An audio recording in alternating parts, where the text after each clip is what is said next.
Hey, everybody, welcome back to the Modern Customer Podcast. I'm your host, Blake Morgan. My next guest is Rishi Rana, the Chief Executive Officer at Ciara. Ciara revolutionizes the way businesses transform and optimize their customer experiences.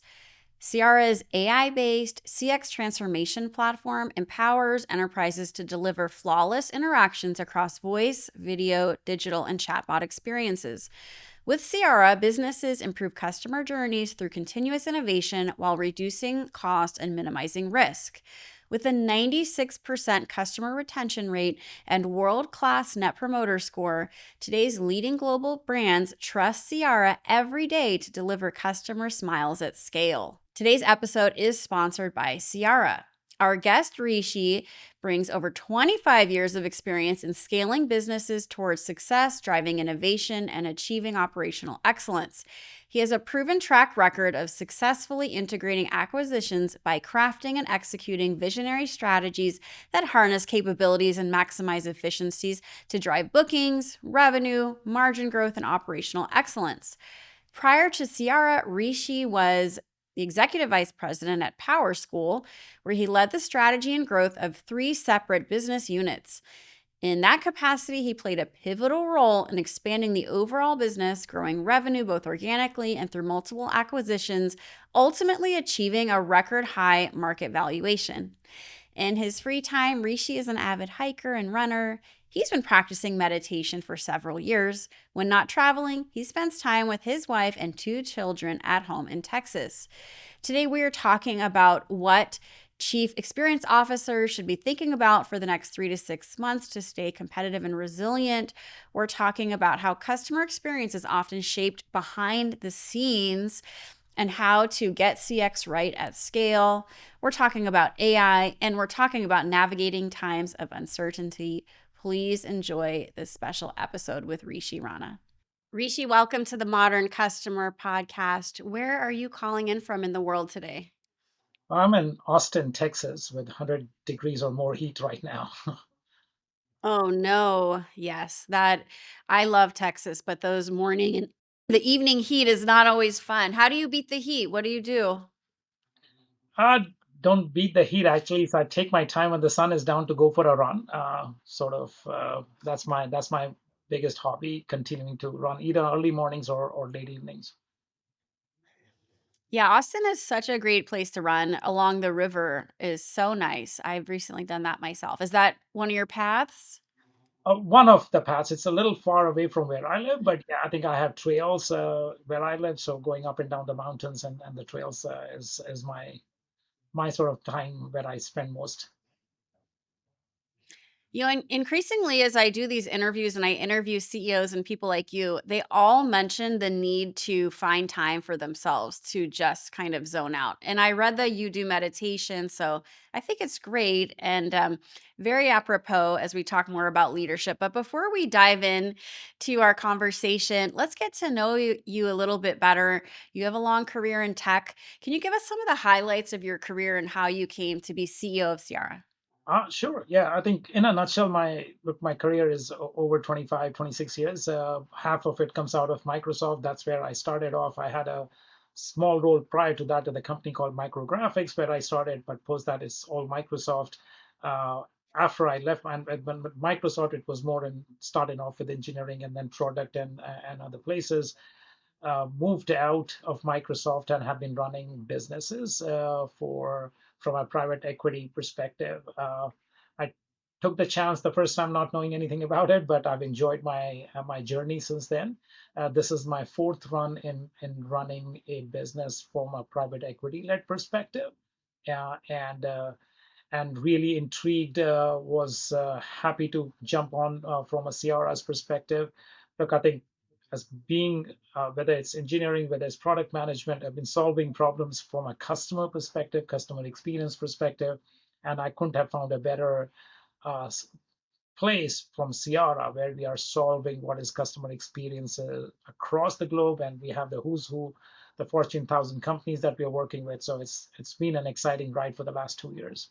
Well, let's talk about the ride and where you've landed now. It's such an incredible time to be in customer experience and technology because of AI.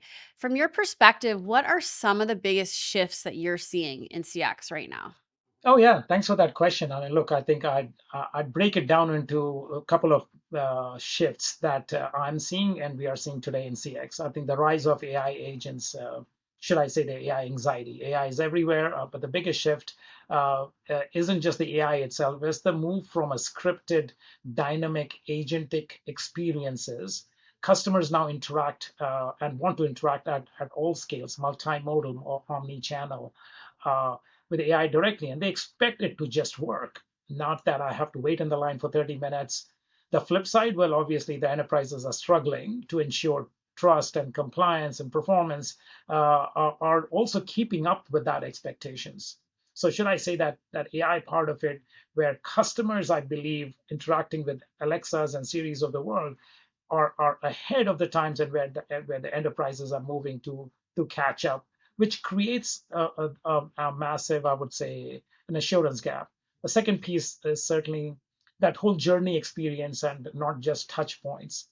So traditional CX a couple of years ago, or should I say 5+ years ago, was obsessed with NPS and isolated channel feedback. What we are seeing again is that shift in the journey centric, where companies want to optimize that end-to-end flow.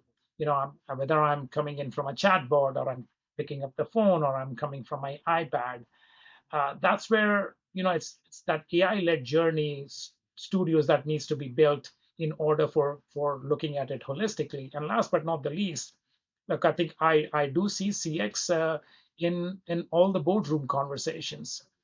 The stakes are just higher. One poor digital experience, any experience can be a cause for churn. It can go viral. It hits brands' perception, can cost millions. So between those three, all the way starting from AI agents to the journey across all the touch points and CX being front and center for as a boardroom discussion, are the shifts that I'm seeing as based on where we are today. I love that, Rishi, but I do have to say your AI anxiety hit it right on the nose. I feel that out in the world, everyone is in a mad dash to figure out what is this AI thing and how do I put it to work for my customer experience strategy. You've talked about a shift from digital transformation to agentic AI transformation. What does that mean in a practical sense for enterprise leaders? No, with this, I mean, again, thank you, Blake, for that question. Look, I think it makes me ponder around, as I mentioned, 5 years ago, 10 years ago, the enterprise leaders were, and me as well, as part of running those businesses that I talked about, was about digital transformation, moving from paper to digital or moving from on-prem to cloud, automating that workflow, scaling to get to cloud. That wave was about speed, scale, standardization.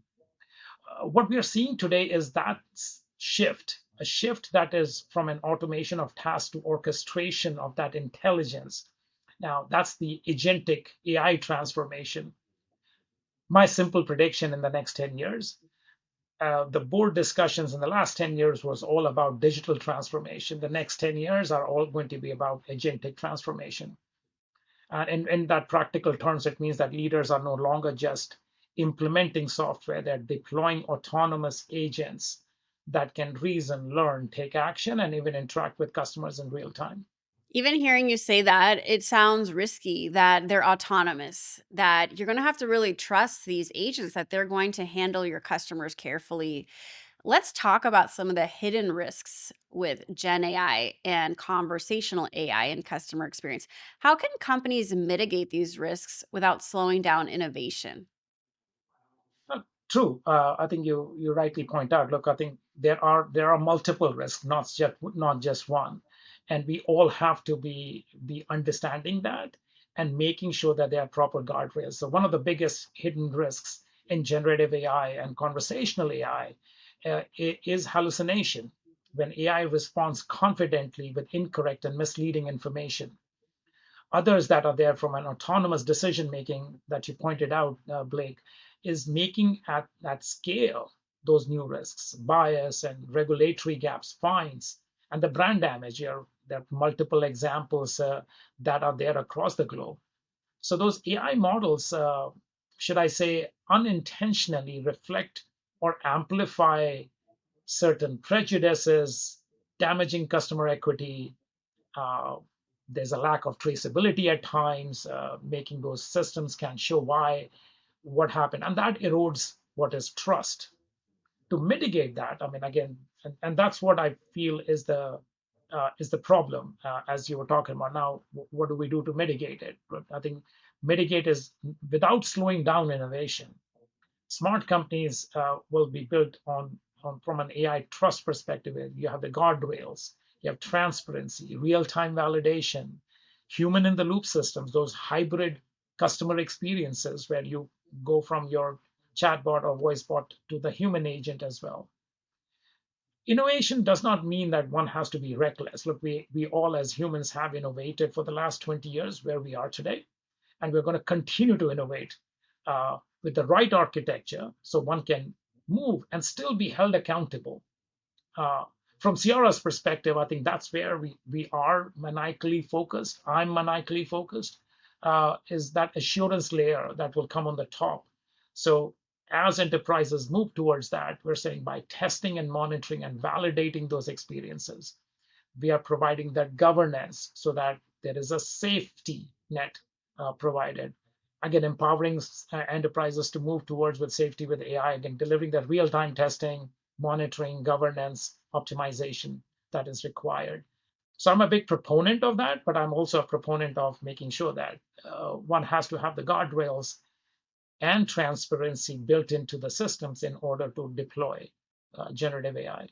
Rishi, it seems like the testing is one of the most important pieces to make sure everything is going to go well when the show starts, that you're not gonna release some kind of AI that's going to hallucinate.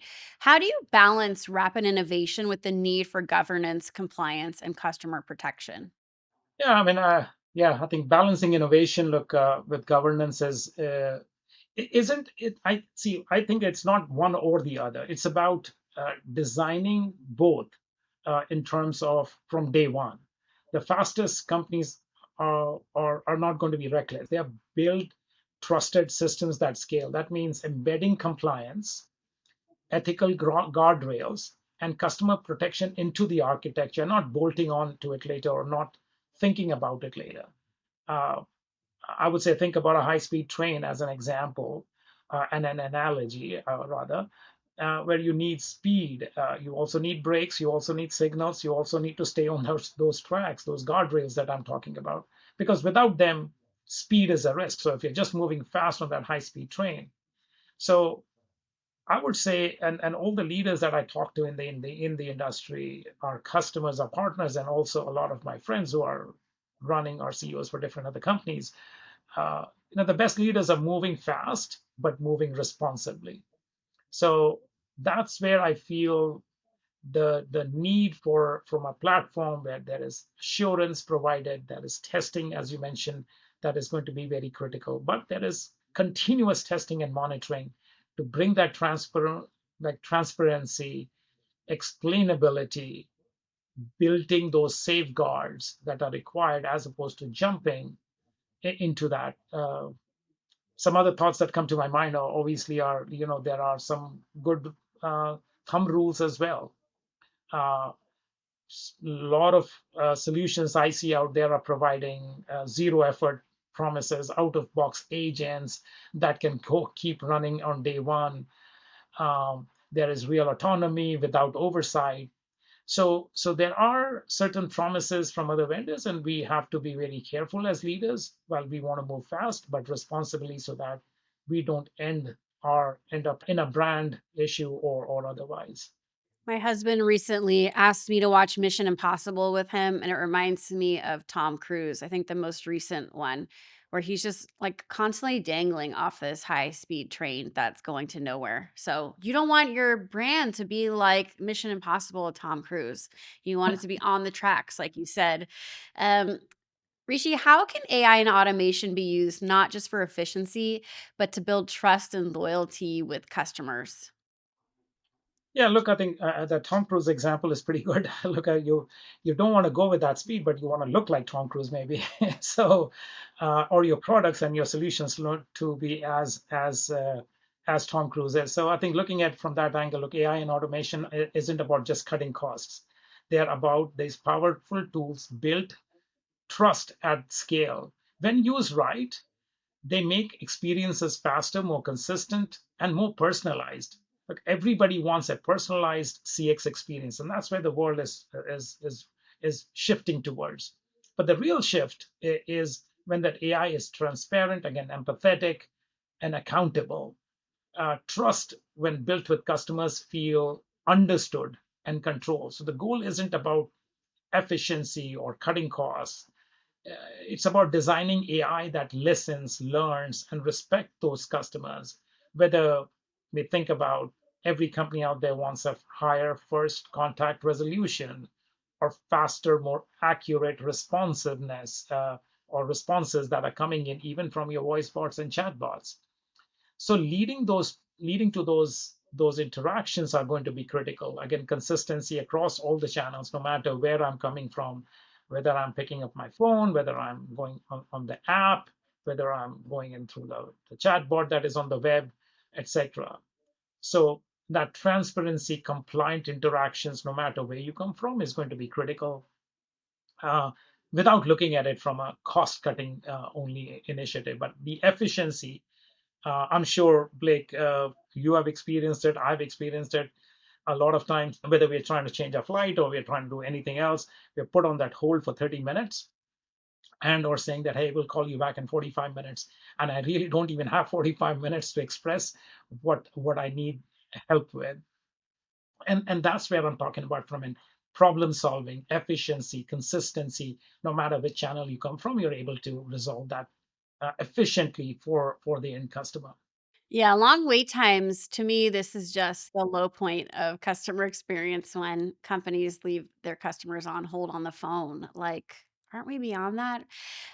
Customer experience is often shaped behind the scenes through testing, monitoring, and proactive problem solving.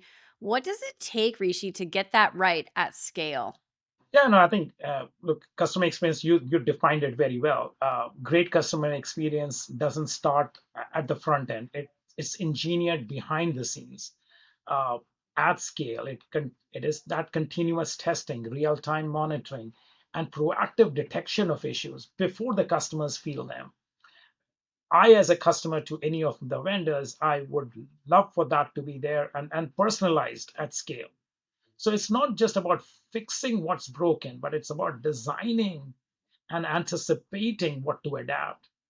The companies, that we are working with, and to get their CX, customer experience, right, is always on, always improving, and never left to chance. I mean, those are the three mantras that we provide from our perspective as we redefine their journeys end to end.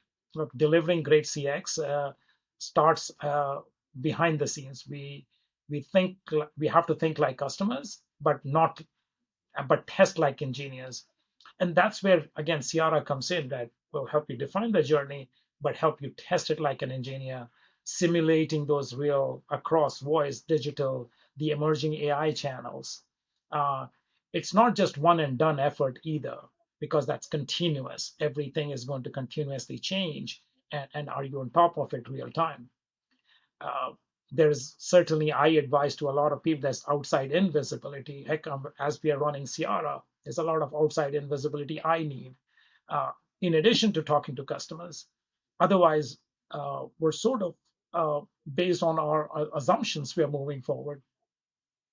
Also, I think we talked about AI in the mix. So AI in the mix, it's critical to have that built-in governance, again, compliance, explainability, uh, and last but not the least is accountability. I think just to make sure that at Ciara, I mean, I believe it affects the customer. It's everyone's job. Scale comes from clarity, ownership, and shared commitment to that excellence. So when we look at customer experience, it's just not at the front end. It is behind the scenes and it is continuous. Rishi, as a leader, one of the things you seem to focus on in your personal life is clarity, like you just said, whether that's through your running, your meditation. And it seems like clarity, not everyone has this gift of clarity, but once you have clarity as a leader, everything just becomes really easy. Decisions are very easy to make. So, as CEO, what principles guide you on how you lead when there are times of change and uncertainty like we're experiencing today? Yeah, I mean, it's a very very good question. Look, every conversation that I have had these days start with the same question: Is AI agent just a hype or is it real demand?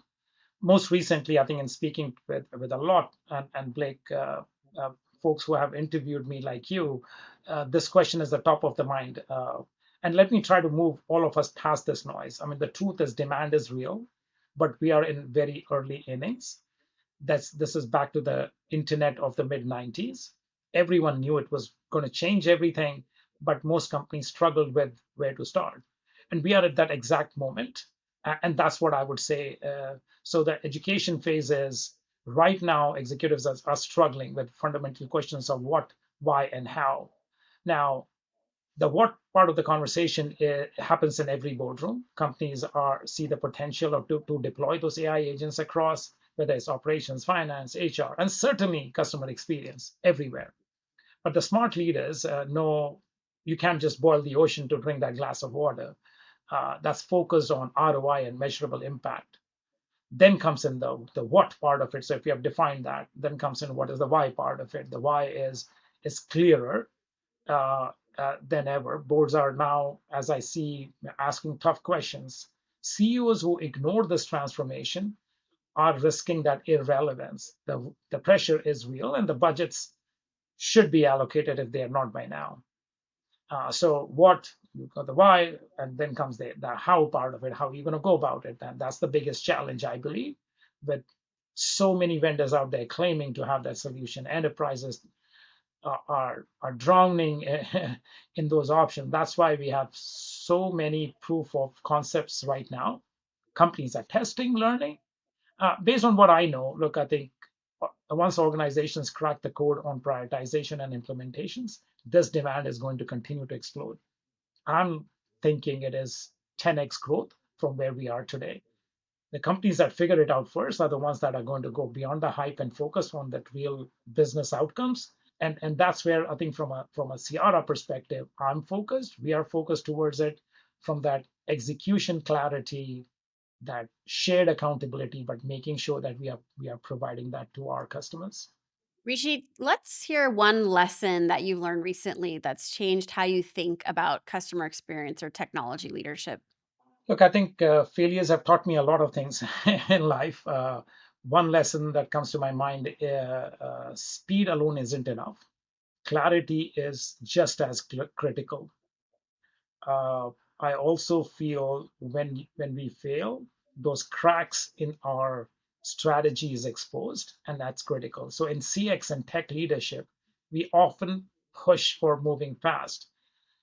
I believe without that clear alignment and what matters to this customer, speed can take you in the wrong direction. So the real unlock is combining velocity with focus. Velocity is good. Let's not slow down, but with focus, ensuring teams not just building it quickly and putting it out in the market, but building the right things, grounded in those real customer impact. Absolutely. I love that. I think that you have to stay grounded in the customer impact, like you said, to keep your eye on the ball. Let's close with one question about the future. Looking ahead, Rishi, what excites you most about the future of customer experience and enterprise tech? Well, yeah, I think we're sitting. I think like we all today are sitting at that cusp of what is AI going to provide, and as I mentioned, people we need to gravitate towards it. We are at the start of that major shift where AI doesn't just sit, it acts. That's the rise of that agentic transformation that I was talking about, is opening new frontiers. And how are we going to serve? How are we going to personalize? How is, or even anticipate the needs before coming in? As an example, if I pick up on a chatbot and I say I need a ticket from Austin to New York, It needs to understand, is it a round trip? It is a business class economy ticket? Is it now? Is it in 2 months from now, etc., etc.? So there are so many things where AI becomes that autonomous trust, becomes that differentiator. So in that AI driven interaction, the brands that will win will be those that customers trust, be accurate, fair, and compliant. And it's not about most of the times, it has to be every time. That's such a great use case because everyone can relate to needing to book a flight, and so many providers still. You have to go and do the drop down and figure out the airport name. And wouldn't it be nice to just be able to speak into your phone and say, "Get me to New York on a business class flight tomorrow, like late morning," and then just get that exact flight sent to you and booked for you with all of your information populated? Yeah, yeah, no, absolutely. And look, I think Deloitte has predicted that 25% of the enterprises using Gen AI will deploy these agents by 2025. So 25% of the world's Fortune companies are going to deploy, growing to 50% by 2027. And that's where I think all of this needs to be maniacally focused towards. Again, being accurate, being fair, being compliant every time, and also anticipating those needs. So I love that. Well, I think that's a perfect note to end on. I really appreciate you stopping by the Modern Customer, and hopefully you'll come back and we'll talk more AI and CX next year. Does that sound good? that sounds good. Perfect. I mean, Blake, your questions were very thought provoking and really challenged me at times. So I had to gather my thoughts. But thank you again for your time. Thank you for being here. Really appreciate everybody watching the Modern Customer podcast. Until next time, thanks for tuning in. Please don't forget to like or subscribe and follow my social content on other platforms where I post content daily, including X, Instagram, LinkedIn, TikTok, and more.